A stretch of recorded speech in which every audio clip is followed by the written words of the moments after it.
माया के पास से फेंक देता है, इंसान बहक जाता है।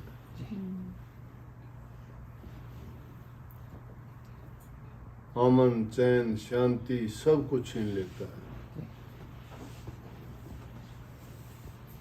कबीर साहब ने भी कही है इश्क माया को, कबीर माया रूखड़ी आ दो फड़ की दातार, खावन खर्चन स्वर्ग दे और संचय नरक का द्वार। ये माया दोनों काम करती है। इस माया का रूप धन दौलत से लिया है, और ये चीज जब आदमी के पास में ज्यादा बढ़नी शुरू हो जाती है ना, तो फिर बुद्धि पर दूसरा असर आ जाता है, अभिमान आ जाता है, इंसान अहंकार, घमंड, तासीर है इसकी किसी की बस की बात नहीं है।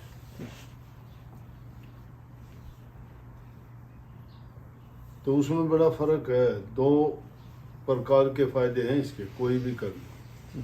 अगर उसमें को खर्चता है, खाता है, दान करता है, पुण्य करता है, तो कहते हैं स्वर्ग मिलता है, और उसका संचय करने लग जाए तो नरक मिलता है। फिर आगे बता दी, खावन खर्चन बड़ा अंतरा और मन में देख विचार, एक खिलावे सात को एक मिलावे चार, कि खाने और खर्चन में भी बहुत अंतर है। एक तो किसी नेक काम के लिए खर्च किया जाए, किसी भूखे गरीब के लिए, किसी ज़रूरतमंद के लिए, अगर उससे कोई अन्न क्षेत्र चलाता है, कोई और दूसरे ज़रूरतमंदों की सहायता करता है, तो वो तो समझो कि उसके अच्छे के लिए करता है। और जो दूसरी तरफ से अगर लग जाता है तो शराब में, झगड़े में, मुकदमे में, इन चीज़ों में लगा देती है। आगे कही है कि इस माया को तो कौन जीतेगा, जो सतगुरु के चरण में लग जाएगा वो जीत जाएगा। क्यों? सतगुरु इस बारे में समझा देते हैं कि भाई ये चीज़ जीव को लूटने वाली है। उसके लिए कही कि माया तो ठगनी भई और ठगत फिरे सब देश, जिस ठग ने ठगनी ठगिर उस ठग को आदेश। कि माया ठगनी है, इंसान को ठगती है। ठगने का मतलब पहले तो अपना बना लेती है, खूब प्यार दिखाती है। यह चीज़ अगर आओगी तो आदमी हर चीज़ उसके लिए सुलभ हो जाएगी, कुछ भी करो। लेकिन क्या कर देगी? उसका परिणाम बुरा निकलेगा, अच्छा को निकलेगा। परंतु उस ठग से मिलो जिसने वह ठगनी ठग रखी, और वो ठग कौन है? संत। कबीर साहब ने कही, कितनी बार उसके ऐसे मौके मिले, समझ गए कि ये जो है माया का खेल है, तो जगह जगह उन्होंने जो हालात गुजरी, जो जो खेल देखे, माया के देखे, काल के देखे, दुनियादारी की चीज़ों को देखे, तो उन्होंने उसी टाइम कह दी। एक जगह कहते हैं कि ठगनी क्या ने ना झमकावे, तेरे कबीर हाथ नहीं आवे। क्यों? वो ठगने का तरीका अलग अलग है। किसी को मान बढ़ाई दे दे, किसी को इज्जत दे दे, किसी को धन दौलत दे दे, किसी को ऊंचा पद दे दे, किसी को रूप हुस्न दे दे, किसी को और दूसरी कोई ऐसी चीज़ दे दे जिसके कारण उसको अभिमान हो जाता है। ये इसका लूटने का तरीका है, ठगने का। तो इस माया से बचने के लिए यह आदमी की शांति छीन लेती है, जैसे आपकी छीन ली। पहले ध्यान अभ्यास करता था, पंप मिल गया, फिर उसके बाद में उसमें स्टोर खोल लिया, ये उसे के चक्कर में भागता दौड़ता रहता है। इसलिए मैं देख लिया, वहाँ पहले वाली बात में थोड़ा ढीला पड़ जाता है कि नहीं? तो गलत तो नहीं सोच लिया मैंने? ये नहीं, बिल्कुल भाई मैं तो हालात देख के अंदाजा लगा। क्यों? प्रेमी जब आदमी मिलता है और जिस आदमी की जो उसके विचार और ख्यालात होते हैं वो प्रकट कर देता है। तो हम भी उस आदमी में देख लें जो जिस प्रकार की बात करेगा। कोई सामाजिक बच्चों की बात करता है, कोई नौकरी पेशे रोजगार की बात करता है, कोई बीमारी दुख दर्द की बात करता है, तो उनको पता लग गया कि भाई किसको क्या जरूरत है। लेकिन जो भक्ति करने वाला है, नाम जपने वाला है, सिमरन ध्यान करने वाला है, तो उसकी तो अगर उसमें कोई बाधा पड़ती है, कोई रुकावट आती है या कोई परेशानी होती है, तो वो पूछता है जी ये ऐसी गड़बड़ क्यों होती है, क्या होता है, कैसे करें, क्यों नहीं बनता। तो उसके लिए इंसान के विचार हमेशा एक जैसे नहीं रहते। जी महाराज। एक जैसे क्यों नहीं रहते? कहीं तो आदमी हालात ऐसे नहीं होते, कभी खान पान सही नहीं होता, कभी लोगों का संग अच्छा नहीं मिलता। जी। ये इंसान के जीवन को सारी प्रभावित करने वाली चीज़ है। सबसे पहली चीज़ है कि इंसान का खान पान सही हो, नंबर 2 उसका संग साथ अच्छा हो, नंबर 3 वो अपने सही तरीके से चीज़ों का उपयोग करे।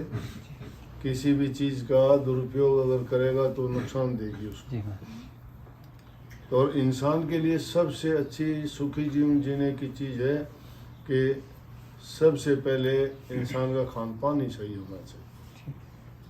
खान पान जब बिगड़ जाता है इंसान का, ज़रूरत से ज़्यादा खा लेता है, मन के कहे से जो चीज़ की शरीर को ज़रूरत नहीं वो खा लेता है, तो जीभ के स्वाद से, जीभ तो कहती है ये इंद्रियों का रस है, और उन रसों से जितना बच जाएगा ना इंसान, उतना ही मन कमज़ोर पड़ जाएगा। जी। लेकिन अगर मन के कहे में चलते रहेंगे तो मन की चलती रहेगी, मन अपनी चलाता रहेगा, मन जो चाहेगा वही हम करते रहेंगे। इसीलिए स्वामी जी महाराज ने लिखी, बड़ा बैरी ये मन घट में, इसी का जीतना कठिना, पढ़ो तुम इसी के पीछे और सब जतन तजना, कि और जतन कोई भी ना करो, मन को काबू में रख लो। इसको मन को काबू में रखना इतना सहल नहीं है। मन जीते तो जग जीते। मन को अगर काबू में कर लिया तो समझो सब चीज़ों से जीत गए। सब चीज़ों में फंसाने वाला मन है, सबसे निकालने वाला भी मन ही है। अब मन को किस तरह से कि अपने से जो ताकतवर है, शक्तिशाली है, उसके अधीन मन को कर दो, उसके कहे में करो।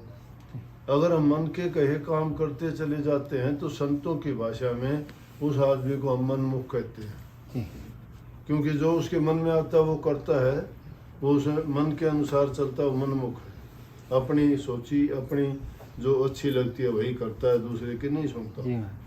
लेकिन जो गुरु की आज्ञा में चलता है, गुरु की शिक्षा को मानता है, वो गुरुमुख कहलाता है, क्योंकि वो अपनी मर्जी से नहीं चलता। जो गुरु कहता है वही वो करता है। गुरु चाहे उसको जो कहे उसी बात को मान लेगा। तो उसने अपना समर्पण कर रखा है गुरु को, और जब तक गुरु को समर्पित नहीं होते हो तब तक अपने मन की चलाते हो, मन के कहे में चलते हो, वही काम करते हो। इसलिए मन को जो काबू रखता है वो माया से भी जीत जाता है, वो काल से भी जीत जाता है, क्योंकि उसके पास वो शक्ति है। अगर किसी चीज़ से बचने के लिए कोई ना कोई साधन होता है, सर्दी गर्मी से, सर्दी से बचने के लिए हम गर्म कपड़े पहनते हैं, गर्मी में शरीर को धूप से उससे बचाने के लिए हल्के कपड़े पहनते हैं। तो उनकी जैसी भी ज़रूरत है उसके अनुसार जब काम करें तो वो चीज़ हमें नुकसान नहीं बल्कि हमें फ़ायदा देती है। दूसरी चीज़ है अच्छे आदमी का संग करना। कुसंग इंसान को बिगाड़ देता है। सत्संग से गुण उपजर, कुसंग से गुण जा, बांस फांस मिश्री एक ही भाव बिका। अगर आदमी अच्छे इंसानों का संग करता है तो उससे अच्छे गुण आएंगे उसमें। अगर वो बुरे लोगों का संग करेगा तो बुराई बिना कहे भी आ जाएंगी। शराबी लोगों के पास बैठेगा शराबी हो जाएगा, जुआ खेलने वालों के पास बैठेगा जुआ खेलना शुरू कर देगा। मांस मछली खाने वाले लोग जो हैं, नॉनवेज जो खाते हैं, उनके पास बैठे कहेंगे खाया कर क्या होता है, ये तो हमारा क्या दोष है, दुनिया खाती है, इससे शरीर में ताकत बढ़ती है, ये होता है वो होता है, ज़रूरत है ही तो इंसान को। सौ बहाने बनाएंगे लोग जीव के स्वाद के लिए। और जो आदमी ना खाने वाला होगा, सुनते सुनते सुनते एक दिन जरूर वो नहीं खाएगा, तो चाहे गलती से खाया जाए, फिर उसको कोई न कोई किसी न किसी तरीके से कह देंगे, या फिर लोग उसको ये कहना शुरू कर देंगे, तू शराब नहीं पीता, तू मीट नहीं खाता, तू तो अनसिविलाइज्ड आदमी है, क्या है तुम, पिछड़े देश से आया है, इंडिया से आया है। हमारी सभ्यता है, हमारे विचार, हमारी सच्चाई और हमारा धर्म और हमारा खान पान। ना तो ये हम बुरी चीज़ों का सेवन करते हैं, किसी राक्षस लोग शराब पिया करते थे, राक्षस जो घटिया लोग होते थे वो मांस खाया करते थे, और दुष्ट लोग जो है और गंदे मंदे कर्म करते थे। अच्छे जो इंसान, सभ्य जो समाज के लोग हैं, वो इन चीज़ों में नहीं पड़ते, और जो इन चीज़ों से बच जाता है, तंदुरुस्ती उनकी अच्छी होती है, समाज में उनको इज्जत मिलती है, रोग बीमारी से बचे रहते हैं, और उनके घरों में शांति रहती है। शराब पी के एक आदमी आता है घर में, वो सबसे झगड़ा कर लेगा, उल्टा सीधा बात करेगा, धन की बर्बादी करी, घर में से अशांति फैला दी, पैसे नहीं होते पीने के लिए तो किसी से लेगा, अगर शराबी समझ के कोई नहीं देगा, वो झूठ बोल के लेगा, झूठ बोलना उसमें आ गया, पाप करना उसमें आ गया, झगड़ा करना उसमें आ गया, धन बर्बादी उसमें आ गई, परिवार में अशांति आ गई। एक चीज के करने से कितनी उसने बर्बादी के रास्ते अपना लिए। इसलिए इंसान को अपना खान पान को बड़ा सोच समझ के और अच्छा रखना चाहिए। जो आदमी अपने खान पान को अच्छा नहीं रखता है वो बर्बाद हो जाता है। संग खान पान पहला, दूसरा बुरी चीज़ों से बुरी संगति से बचना, तीसरी चीज़ है बुरे कामों से बचना। बुरे कामों का हमें पता है, चोरी करना जुल्म और पाप है, छल बेईमानी करना पाप है, जबान से किसी को बुरा बोलना बड़ा दुखी करता है इंसान को, खोटा मंदा अगर किसी को बोलते हैं तो हमें भी, वो दूसरे को भी जलाता है, हमें भी जलाता है, हमारी जबान को भी गंदा करता है। तो कभी भी ऐसी आदत ना डालो कि जबान से किसी को बुरा बोलो।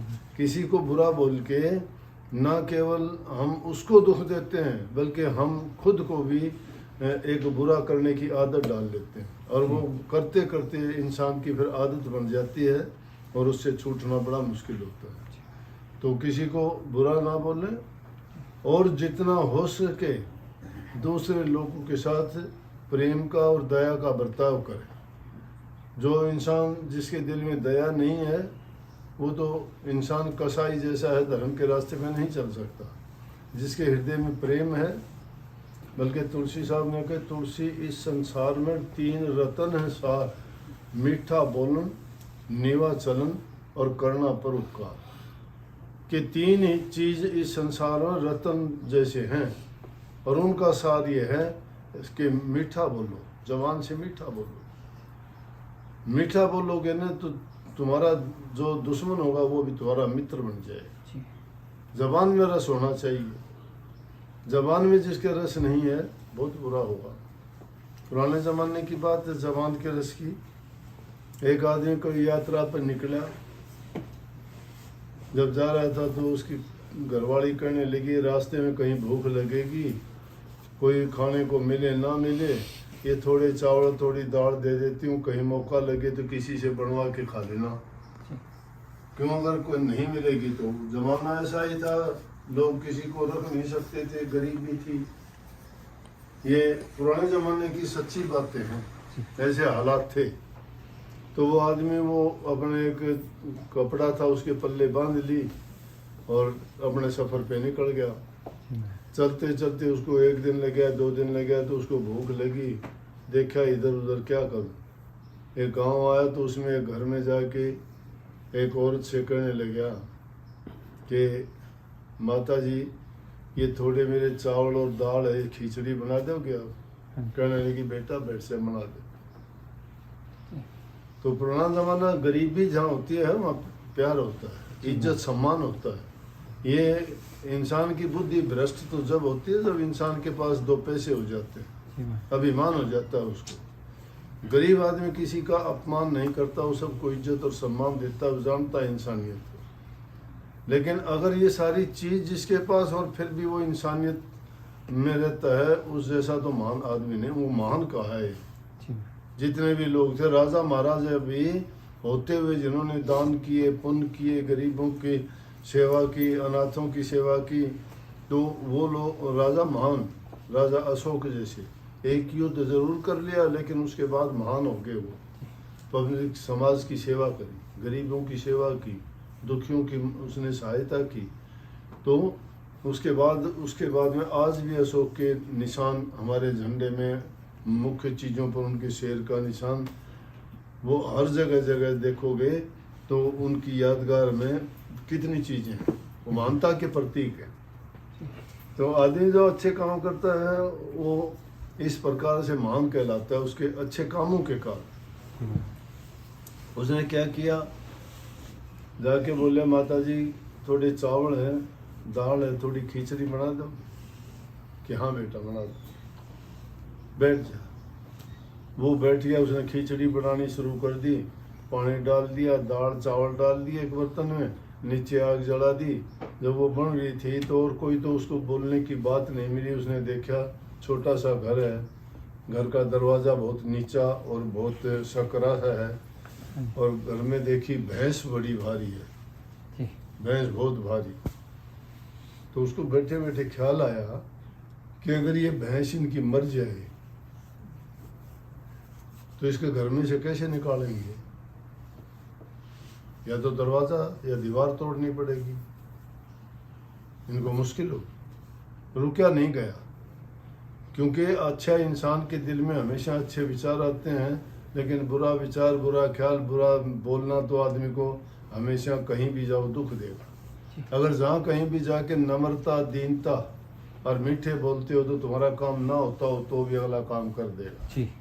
अगर अकड़ दिखाओगे, अगर अपने आप को बड़ा दिखाओगे तो खाली आओगे।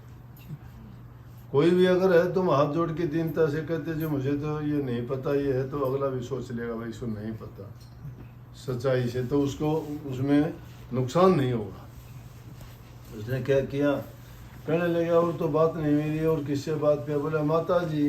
बोली हाँ बेटा। बोला थाली अगर ये भैंस मर जाए तो कहाँ से निकालोगे, बालना तो आपका इतना सकरा सा है।